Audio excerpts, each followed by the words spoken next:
আসসালামু আলাইকুম। কেমন আছেন সকলে? আশা করি সকলে অনেক অনেক ভালো আছেন।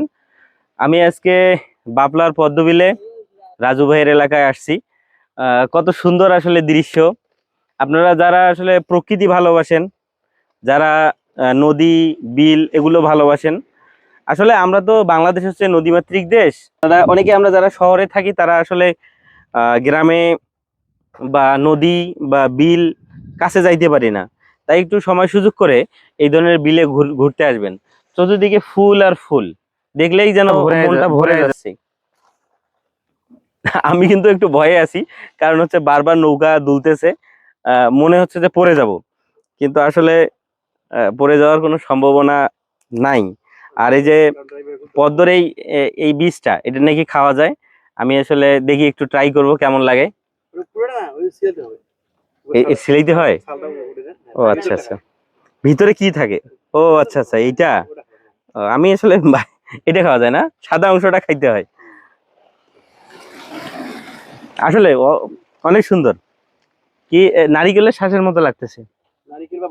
নারিকেল বা বাদাম। এই যে সামনে আরেকটা আছে, এই যে আসলে এগুলা যেগুলা জ্বালা, আসলে সেগুলা কিন্তু খাওয়া যাবে না। এই ধরনের যেটা একটু পুরাট, এখানে যারা থাকে তারা চেনে, এলাকায় যারা থাকে। ও যে ওইখানে যাইতে পারবো ওইদিকে, দেখি আবার পরে টরে যেন না যাই। একটু চতুর্দিকটা দেখাও, কত সুন্দর দৃশ্য।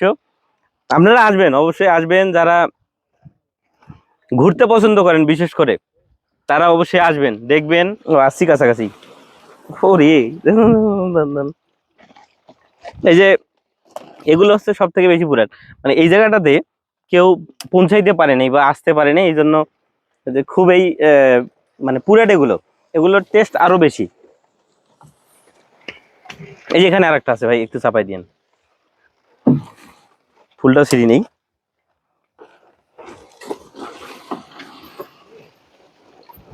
এই যেগুলো নষ্ট হয়ে গেছে, এগুলো নষ্ট হয়ে গেছে না? পাখি খেয়েছে নাকি? পাখি খায়, মানুষ টুপি পাখি আছে আমার কাছে। আচ্ছা আচ্ছা। তো এর লোকেশনটা কমেন্ট বক্সে দেওয়া থাকবে, যারা আসতে চান তারা অবশ্যই আসবেন।